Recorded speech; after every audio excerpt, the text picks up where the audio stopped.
오늘 예배에 참여한 여러분 모두에게 하나님의 은혜와 평강이 늘 함께 하시기를 간절히 축복합니다. 우리 옆 사람에게 인사하겠습니다. 굿모닝.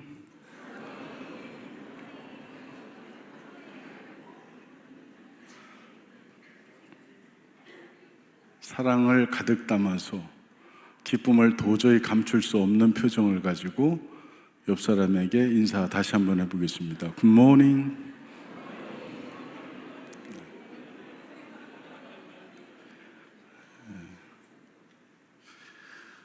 그리고 이게 좀 반전이 있는데 굿모닝 하고 났는데 아차 어제 부부싸움 한 걸 깜빡했네.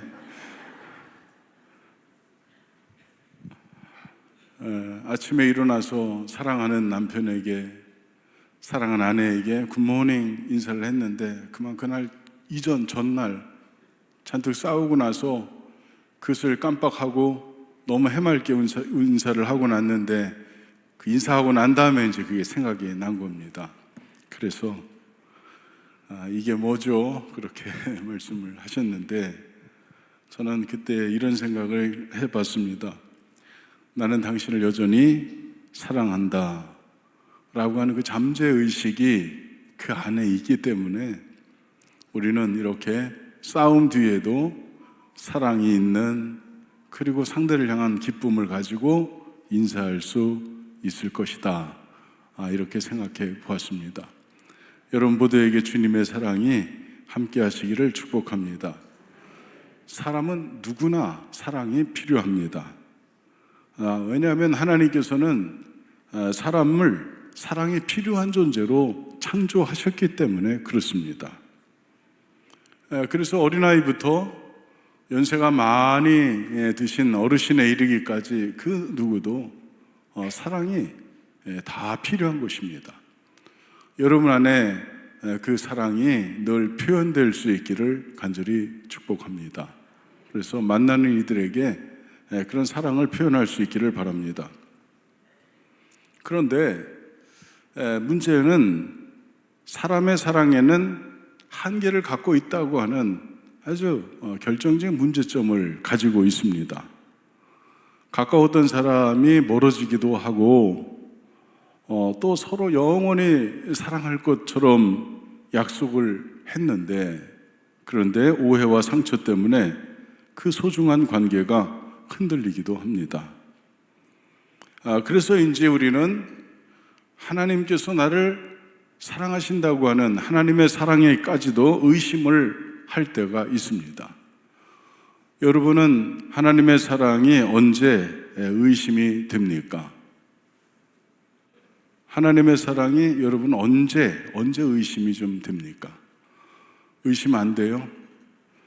여러분은 믿음이 다 좋은 분들이고 저만 믿음이 안 좋아서 저만 의심하고 여러분 의심 조금도 안 하고, 의심하지 않기를 축복합니다.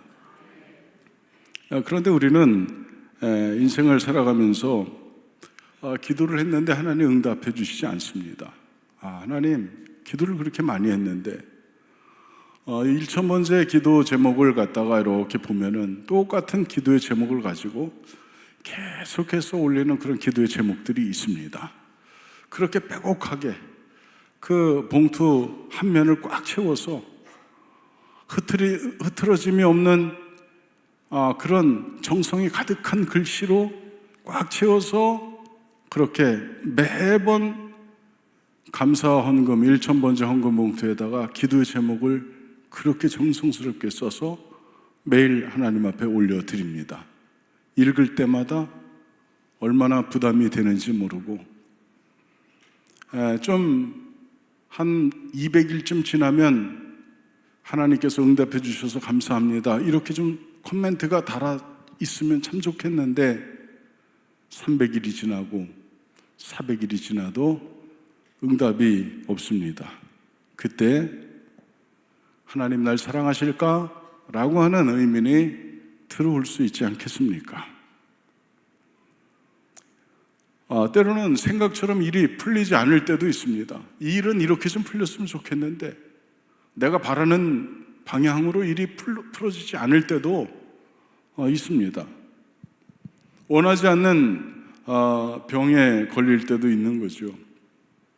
복도에서 기다리는 의자에 앉아서 자기 순서를 기다리고 있다가 이제 순서가 돼서 의사를 마주하고 앉았는데 의사가 하는 말이 당신 몇 개월 살지 못합니다. 이게 너무 많이 진행이 됐습니다.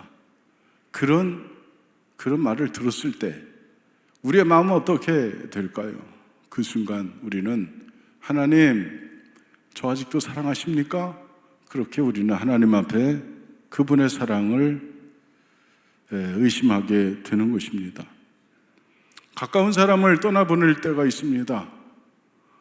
정말 놓칠 수 없는 사람, 떠나보낼 수 없는 사람인데 가까운 사람을 떠나보낼 때도 있습니다.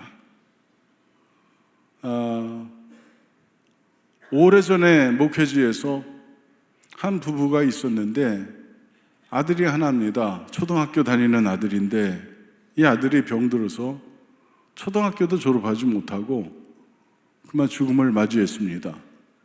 수원 연화장에서 그렇게 화장을 하고 작은 유골함을 안고 있는 그 집사님 네 분을 마주 섰는데 도대체 무슨 말을 어떻게 해야 될지 기억이 나지 않습니다.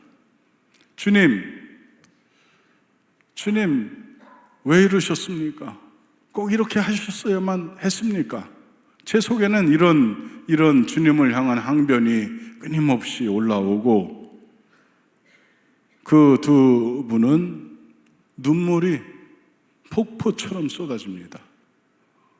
그러니 그 앞에서 하나님의 사랑에 대해서 우리는 의심하지 않겠습니까?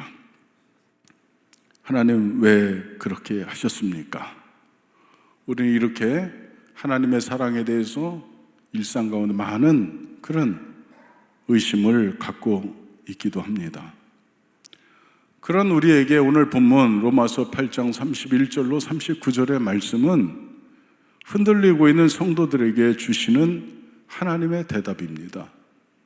이렇게 의심을 품을 수밖에 없는 우리에게 하나님께서 이런 대답을 주셨다는 것입니다. 사도 바울이 이 말씀을 기록한 삶의 배경은 그의 삶은 평탄하고 평안한 그런 삶이 아니었습니다. 사도 바울은 박해를 당하고 굶주림을 경험하고 매를 맞고 감옥에 갇히기도 하고 죽음의 위협을 수도 없이 그렇게 여러 차례 넘겼습니다.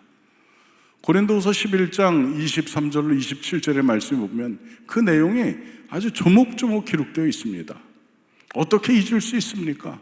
매 맞은 일을 어떻게 잊을 수 있습니까? 그 위험천만한 일을 겪은 일을 사도 바울도 잊을 수가 없는 것입니다. 그래서 자기가 겪은 모든 고난을 그렇게 한자 한자 하나하나 다 기록해서 그렇게 우리에게 전하고 있습니다. 그런 바울이 지금 의심할 수 없는 하나님의 사랑에 대해서 고난 속에 있는 로마에 있는 형제 자매들에게 이 서신을 보내면서 이 말씀을 기록한 것입니다. 그러니 여러분에게 들려주는 말씀이라고 생각하시고 이 말씀 안에서 하나님의 흔들림이 없는 변함없는 사랑을 여러분이 발견할 수 있기를 축복합니다. 하나님이 우리를 위하시면 누가 우리를 대적하겠습니까? 바울의 고백입니다.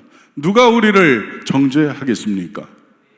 누가 우리를 그리스도의 사랑에서 끊을 수 있습니까? 이것을 지금 사도 바울이 로마에 있는 고난 속에 있는 형제들에게, 자매들에게 이 말씀을 전하고 있는 것입니다. 오늘 보면 로마서 8장 31절로 39절에서 의심할 수 없는 하나님의 사랑에 대해서 세 가지 확증을 우리는 찾고자 하는 것입니다. 첫째는 하나님의 사랑은 십자가로 증명된 사랑입니다. 로마서 8장 31절로 32절의 말씀을 우리 다 같이 한 목소리로 보시겠습니다. 만일 하나님이 우리를 위하시면 누가 우리를 대적하리요? 자기 아들을 아끼지 아니하시고 우리 모든 사람을 위하여 내주시니가 어찌 그 아들과 함께 모든 것을 우리에게 주시지 아니하겠느냐. 아멘. 하나님이 우리를 위하시면, 바울은 하나님은 우리를 위하신다고 했습니다. 여기서 하나님이 우리를 위하신다는 말은 하나님이 우리가 원하는 것을 모두 들어주신다는 뜻은 아닙니다. 여러분, 하나님은 여러분의 욕망을 후원하시는 욕망의 후원자가 아닙니다. 지난번에 한번 저희 교회에서 동부연의 목회자 체육대회가 있었습니다. 동부연의 모든 목회자 체육대회가 있었는데 그날 저녁에 이곳에서 모여가지고 여기서 아주 엄청난 일이 벌어졌습니다. 경품 추첨을 했습니다. 그런데 자그마치 그 경품에 뭐가 나왔냐면 스타리아 2대가 나왔습니다. 한 대당 한 4,500만 원 정도 하는 스타리아를 2대를 내놨는데, 그런데 이 스타리아를 갖다가 등록세, 취득세까지 다 지불하고, 그래서 타가는 사람이 자기 돈 10원도 내지 않고 그 스타리아를 한 대씩 가져가는 것입니다. 저는 그때 목사님들의 눈빛을 보았습니다. 보고야 말았습니다. 얼마나 간절하고 얼마나 진지한지.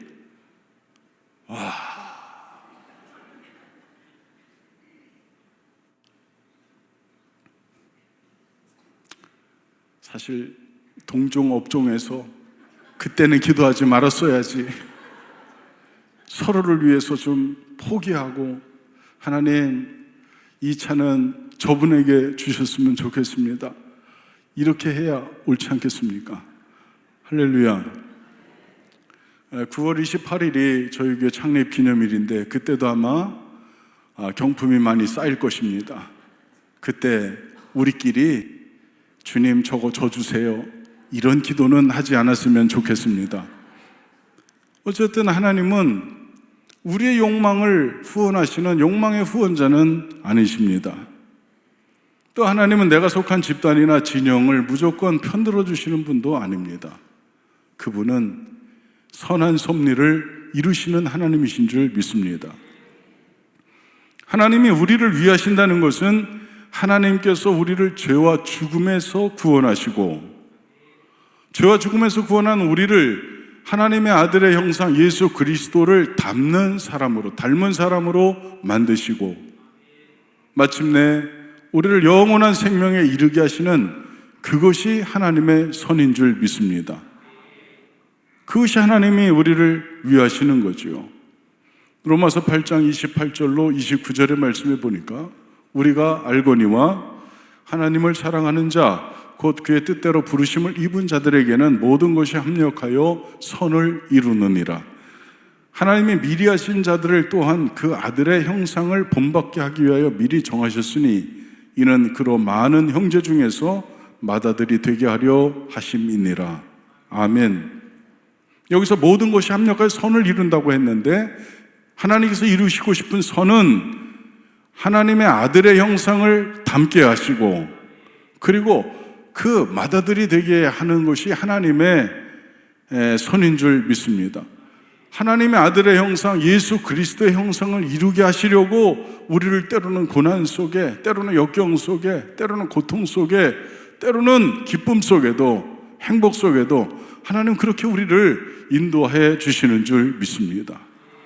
그분이 최종적으로 원하시는 것은 우리로 하여금 주님을 닮게 하게 하시는 것이 그분의 목적입니다. 하나님께서 모든 것이 합력하여 선을 이루시는데, 그 선이라고 하는 것은 바로 이런 것을 말하고 있습니다.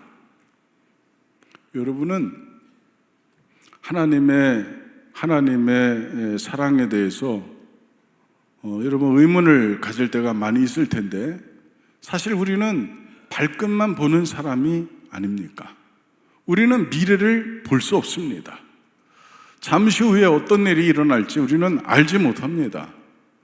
현재는 우리에게 다가오는 현재만 우리가 알고 있는데, 현재라고 하는 것은 얼마나 짧은지 제가 조금 전에 현재라고 말한 그 시간도 이미 과거로 가서 아득히 멀어지고 있습니다. 아멘. 그래서 시간이 이렇게 평면으로 흘러가는 것 같은데, 저는 생각해 보니까 시간은 마치 폭포처럼 떨어지는 거예요. 그 현재라고 하는 순간이 지나고 나면 폭포처럼 뚝 떨어져서 순식간에 내게서 사라지는 것입니다. 그러면 미래는 얼만큼 볼 수 있습니까? 미래도 우리는 보지 못합니다. 그래서 우리는 언제나 발끝의 문제만 볼 뿐입니다. 하나님께서는 문제 너머에서 우리에게 베푸실 은혜와 영원한 구원을 계획하고 계신다는 것입니다. 우리는 발끝도 못 보지만 하나님은 저 미래까지 보시고 우리를 인도하신다는 것입니다. 사랑하는 성도 여러분, 하나님의 사랑을 우리가 겪고 있는 현재의 상황만 가지고 판단해서는 안 된다는 것입니다. 인생을 통해서 겪게 되는 일상의 형편이 마치 날씨처럼 변합니다. 맑았다가 흐려지고 비가 왔다 개이기도 하고 또 추웠다가 더워지기도 하고. 여러분, 지금은 추운 게 좋습니까? 더운 게 좋습니까? 추운 게 좋죠. 그럼 겨울이 되면 추운 게 좀 좋습니까? 더운 게 좋습니까? 왜 그렇습니까 도대체 사람이? 그냥 일관성 있게 저는 추운 게 좋습니다, 혹은 저는 더운 게 좋습니다. 근데 이게 인생이라고 하는 게 그렇지가 않습니다. 여러분은 어떻습니까? 여러분의 마음은 진중합니까? 변덕스럽습니까? 변덕스럽다고 이렇게 생각이 되는 사람이 많지 않은 것 같은데, 사람이 보통 변덕스러운 것이 아닙니다. 솔직하게 우리의 믿음도 순간순간 흔들리기도 합니다.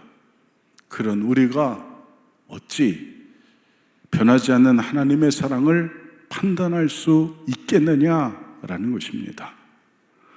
로마서 5장 8절에 보면 우리가 아직 죄인 되었을 때에 그리스도께서 우리를 위하여 죽으심으로 하나님께서 우리에 대한 자기의 사랑을 확증하셨느니라. 하나님께서 사랑을 확증하셨다고 말씀하고 계십니다. 우리가 하나님을 사랑하기 전에 하나님이 먼저 나를 사랑하셨습니다.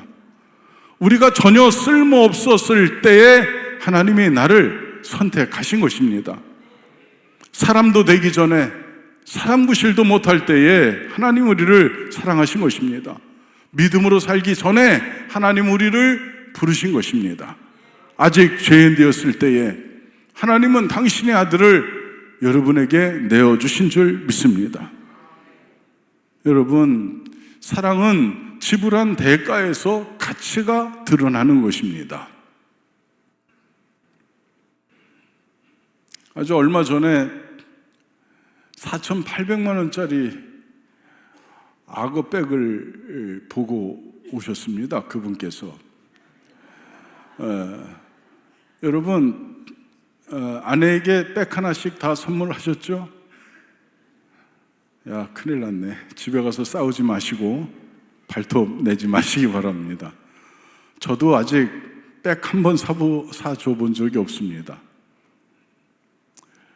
4,800만 원짜리 그 악어백보다 저는 제가 들고 다니는 저 새카만 가방이 더 좋습니다. 저건 돈 주고 산 게 아니고 노트북을 샀더니 거기에 딸려온 건데, 여기에 성경책 놓고 태블릿 하나 놓으면 아주 딱입니다. 얼마나 튼튼한지 소가죽입니다. 질겨가지고 10몇 년 끌고 다녔는데 아직도 쌩쌩합니다. 평생 끌고 다녀도 괜찮을 것 같습니다. 그런데 4,800만 원짜리 악어백하고 저거 바꾸자고 하면 제가 바꿀까요? 안 바꿀까요? 안 바꾸지. 사람을 어떻게 보고. 소용이 닿지 않습니다. 소용이 닿지 않습니다. 여러분, 4,800만 원이라고 찍어 놓으니까 그게 그 가치죠. 저 같은 사람은 소가죽으로 만든 튼튼한 8만 원짜리 그런 백이 더 좋을 것 같습니다. 아마 그렇게 선택할 것 같습니다. 가격을 붙여놓지 않으면. 그런데 가격이 붙는 순간 가치가 달라지는 것입니다. 여러분에게는 어떤 가치가 붙어 있습니까? 여러분은 예수 그리스도라고 하는 이름이 여러분에게 찍혀 있습니다. 주님께서는 당신을 우리에게 내주시고 당신의 생명값으로 우리를 사셨으니 우리는 예수 그리스도가 우리 안에 찍힌 것입니다. 천하보다 귀하다고 먹여진 것입니다. 그러니 여러분, 그분의 사랑을 우리는 알 수 있어야 하는 것입니다. 십자가는 하나님께서 우리를 얼마나 귀하게 여기셨는지를 보여주는 가장 확실한 증거입니다. 우리가 같이 있었기 때문에 하나님께서 사랑하신 것이 아니라고 했습니다. 하나님께서 사랑하셨기 때문에 여러분이 존귀한 존재가 된 것입니다. 그분이 날 사랑하셔서 내가 존귀한 존재가 된 것입니다. 우리의 가치는 우리가 어떤 성취에서 그 결과로 온 것이 아니라 하나님의 사랑에서 나온 것입니다. 돌이켜 생각해 보면 하나님께서는 대부분의 경우 여러분이 원하시는 것을 주지 않았을 것 같습니다. 여러분, 하나님께 여러 가지 청구 많이 했죠. 하나님 이것 주세요. 하나님 이 장소를 저에게 주세요. 하나님 이 위치에 올라갈 수 있도록 도와주세요. 하나님 여기도 주세요. 이것도 해주세요. 우리가 하나님께 여러 가지 원하는 그런 내용을 하나님께 올려드렸는데 하나님께서 그거 다 들어주셨습니까? 어쩌면 대부분 하나님께 원했던 것을 우리는 받지 못했을 것 같습니다. 그러나 하나님 아버지께서는 여러분에게 반드시 필요한 은혜를 주셨습니다. 버틸 힘과 다시 살아갈, 다시 일어날 용기를 주시고 회개할 기회를 주셨고 인생 광야를 통과할 믿음을 주셨고 함께 웃고 울 사람을 보내주셨고 마침내 여러분을 당신의 형상으로 당신의 기쁨과 영광으로 만들어 가실 것입니다. 아멘. 그러니 하나님께서 주시는 것은 우리가 요구한 것보다도 훨씬 더 소중한 것이고 훨씬 더 필요한 것이고 가치는 대볼 것이 없습니다. 여러분, 흔들릴 때 하나님 아버지의 사랑의 징표인 십자가를 바라볼 수 있기를 바랍니다. 여러분의 감정이 마른 강바닥처럼 메마르고 생각이 깨진 그릇처럼 흩어질 때 그때 여러분 십자가를 바라볼 수 있기를 바랍니다. 십자가는 오늘도 나를 향한 아버지의 사랑이 변하지 않았다는 증거가 되는 것입니다. 두 번째로 하나님의 사랑은 심판을 이깁니다. 로마서 8장 33절로 34절의 말씀입니다. 누가 능히 하나님께서 택하신 자들을 고발하리요 의롭다 하시는 이는 하나님이시니 누가 정죄하리요 죽으실 뿐 아니라 다시 살아나신 이는 그리스도 예수시니 그는 하나님 우편에 계신 자요 우리를 위하여 간구하시는 자시니라. 아멘. 누가 고발하리요. 여러분, 이 말씀은 우리가 마치 법정에 서 있는 것처럼 느끼게 합니다. 우리는 피고석에 앉아 있습니다. 우리의 잘못과 범한 죄의 목록을 검사가 가득 쥐고 있습니다. 둘러싼 배심원들이 우리를 비난합니다. 너는 기대 이하였다. 그렇게 말하기도. 너 같은 사람이 어떻게 하나님의 은혜를 받을 수 있느냐? 너는 실패한 루저에 불과하다. 이렇게 비웃음과 그리고 비난 속에 우리는 떨고 서 있는 것입니다. 과거의 기억과 양심이 우리 자신을 괴롭히는 그 피고석에서 우리는 그저 떨고 있는 것입니다. 바로 그때 주님의 말씀이 변호인석에서 들려옵니다. 누가 하나님께서 택하신 자들을 고발할 수 있느냐? 그렇게 묻는 것입니다. 그를 의롭다고 정하신 분은 하나님이시라고 강력하게 변론해 주시는 것입니다. 그리스도 예수 안에 있는 자에게는 결코 정죄함이 없다. 이렇게 선언하시는 것입니다. 우리가 죄를 짓지 않았기 때문이 아닙니다.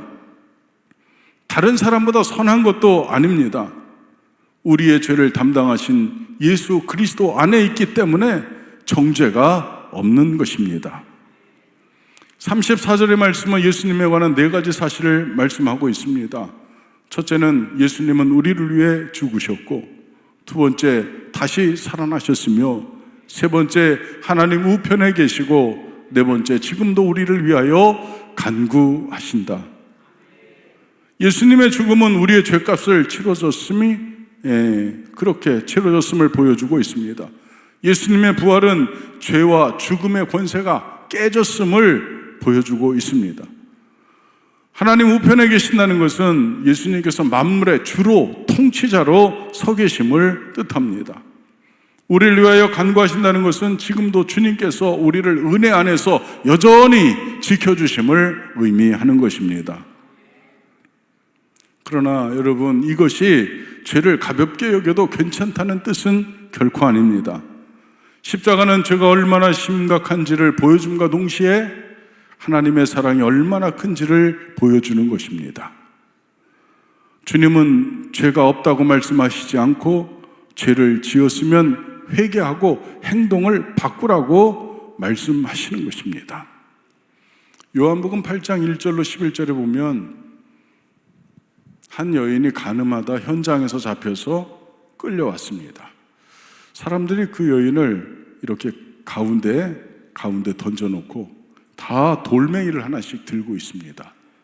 모세율법으로는 이 현장범에게는 투석형, 다시 말해 돌로 쳐서 죽여야 하는 것입니다.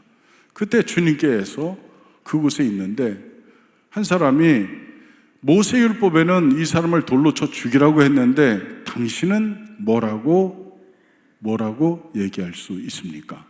그때 주님께서 가만히 앉으셔서 계속 땅바닥에 글을 쓰셨습니다. 예수님은 글을 쓰신 적이 없는데 이때 땅바닥에 글을 썼다고 기록하고 있습니다. 그런데 이 사람이 또 묻습니다. 당신이라면 이 사람 어떻게 해야 됩니까? 다구쳤을 때 주님께서 일어서셔서 너희 중에 죄 없는 자가 먼저 이 여인을 돌로 쳐라. 그리고 다시 앉으셔서 글을 쓰기 시작했습니다. 사람들은 양심의 가책이 일어났습니다. 한 사람, 두 사람 돌을 내려놓고 다 떠나가기를 시작했습니다. 얼마간 지났을 때 주님께서 이 여인에게 물었습니다. 너를 정죄하던 사람들이 어디 있느냐? 그렇게 물었을 때 여인이 없습니다. 이렇게 대답합니다. 그때 주님께서 나도 너를 정죄하지 아니하노니 다시는 죄를 짓지 말아라. 아멘. 주님께서는 우리가 죄 없다는 것이 아니고 정죄하지 않겠다고 말씀하시고 다시는 죄를 짓지 말라고 우리들의 행동에 변화를 요구하시는 것입니다. 우리 예수 믿는 사람입니다. 여러분의 삶 속에 이런 변화가 일어날 수 있기를 간절히 바랍니다. 하나님의 사랑은 언제나 심판을 이깁니다. 그분의 사랑 때문에 우리는 다시 기회를 얻은 것입니다. 세 번째로, 우리를 하나님의 사랑에서 어떤 것도 끊을 수 없습니다. 로마서 8장 35절의 말씀에 누가 우리를 그리스도의 사랑에서 끊으리요? 환난이나 곤고나 박해나 기근이나 적신이나 위험이나 칼이랴. 어떤 것도 우리를 하나님의 사랑에서 끊을 수 없다고 지금 말씀하고 있는 것입니다. 하나님의 사랑은 어떤 상황 속에서도 여러분을 포기하지 않습니다. 아멘. 시편 23편 4절에 보면 다윗의 고백인데 내가 사망의 음침한 골짜기로 다닐지라도 해를 두려워하지 않을 것은 주께서 나와 함께 하심이라. 주께서 나와 함께 하심이라. 내가 사망의 음침한 골짜기로 다닐지라도 해를 두려워하지 않을 것은 주께서 나와 함께 하시기 때문입니다. 그런 고백입니다. 여러분은 사망의 음침한 골짜기를 지나온 사람들이고 우리는 여전히 사망의 음침한 골짜기로 다니는 사람들입니다. 우리는 위험천만한 길, 위험천만한 일을 우리 끊임없이 당해야 하고 만나야 하고 우리는 어쩌면 저 문을 열고 나가면 또 그 길을 반복해서 걸어가야 하는 사람들입니다. 그런데 다윗이 사망의 음침한 골짜기에서 두려워하지 않았던 것은 그분이 나와 함께 하신다. 이것을 갖고 있었기 때문입니다. 여러분과도 주님은 함께 계실 줄 믿습니다. 이사야서 43장 2절에 보니까 내가 물 가운데로 지날 때에 내가 함께 할 것이라. 강을 건널 때에 물이 너를 침몰하지 못할 것이며 내가 불 가운데로 지날 때에 타지도 아니할 것이요 불꽃이 너를 사르지도 못하리니. 아멘. 우리는 물 같은 시험, 불 같은 시험을 얼마나 많이 만나게 됩니까? 그런데 그때에도 내가 함께 할 것이다. 그렇게 주님 약속하셨습니다. 내가 물 가운데로 불 가운데로 지날 때 내가 너와 함께 하겠다. 주님이 그런 약속을 하신 것입니다. 지금 여러분, 우리가 감당할 수 없는 문제가 우리 앞에 있지만 여러분 크게 염려하지 않기를 바랍니다. 지금까지 살아왔는데 오늘도 살 것이고 내일도 살 것입니다. 누가 함께 하십니까? 주님이 함께 하십니다. 사도 바울은 로마서 8장 37절에서 그러나 이 모든 일에 우리를 사랑하시는 이로 말미암아 우리가 넉넉히 이기느니라. 여러분, 환난, 곤고, 박해 이 모든 것이 없어진 것이 아니고 이 모든 일에 불같은 시험, 물같은 시험, 사망의 음침한 골짜기 이 모든 일에 우리를 사랑하시는 이로 말미암아 우리가 넉넉히 이길 수 있다고 말씀하시는 것입니다. 고난을 당해도 우리를 사랑하시는 이가 함께 하시니 승리할 수 있습니다. 하나님을 잃어버리지 않는 것이 그래서 승리가 되는 줄 믿습니다. 로마서 8장 38절로 39절의 말씀인데 내가 확신하노니 사망이나 생명이나 천사들이나 권세자들이나 현재일이나 장래일이나 높음이나 능력이나 높음이나 깊음이나 다른 어떤 피조물이라도 우리를 우리 주 그리스도 예수 안에 있는 하나님의 사랑에서 끊을 수 없으리라. 끊을 수 없으리라. 여러분, 끊을 수 없습니다. 사망도 죽을 위기 가운데 있습니까? 끊을 수 없습니다. 그 위기조차도. 현재의 어려움, 아직 오지 않은 미래의 어떤 사건도 우리를 하나님의 사랑에서 끊을 수 없습니다. 장래일도 우리를 하나님의 사랑에서 끊지 못할 것입니다. 미래는 우리에게 아직 오지 않았지만 섭리자이신 하나님께서는 그 미래에 서 계십니다. 우리가 내일을 맞이하기 전에 하나님께서는 이미 그곳의 주인이신 줄 믿습니다. 그러니 주님께서 가장 필요한 것으로, 가장 선한 것으로, 가장 아름다운 것으로 여러분에게 준비해 주실 줄 믿습니다. 여러분, 우리는 고난의 해결을 위해서 기도해야 합니다. 병의 치유를 위해서 기도하시기 바랍니다. 안정적인 생활이 주는 평안과 행복을 위해서도 여러분 기도하시기 바랍니다. 멀어졌던 관계 회복을 통한 평화를 위해서도 여러분 기도할 수 있기를 바랍니다. 그러나 만약에 그렇게 기도했는데도 불구하고 고난이 즉시 사라지지 않았을 때 우리는 어떻게 해야 합니까? 그렇게 계속해서 기도하는데도 불구하고 우리의 기도가 이루어지지 않을 때 그때 우리는 어떻게 해야 합니까? 그때 여러분은 하나님의 의도를 찾는 곳으로 향하시기 바랍니다. 하나님은 도대체 어떤 의도를 갖고 계시느냐? 여기에 우리는 주목할 수 있어야 합니다. 이 고난을 내게 허락하신 하나님은 어떤 목적을 갖고 계시는지 우리는 알아야 합니다. 나에게 이 넘치는 기쁨을 왜 주셨을까? 이것을 우리는 하나님의 의도를 알아야 합니다. 여러분, 고난의 목적을 알아낸 순간 여러분은 목이 메이도록 감격할 것입니다. 하나님께서 이것 때문에 나에게 이런 어려움을 주셨구나. 그것을 느끼는 날이 곧 올 줄 믿습니다. 하나님 아버지의 감당할 수 없는 사랑 앞에서 우리는 목이 메일 수밖에 없습니다. 사랑하는 조양교회 성도 여러분, 오늘 본문에서 바울은 세 가지 질문을 여러분에게 던졌습니다. 누가 우리를 대적하겠습니까? 있습니까? 없습니까? 없습니다.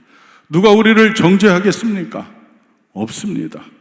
누가 우리를 그리스도의 사랑에서 끊을 수 있습니까? 아무도 끊지 못합니다.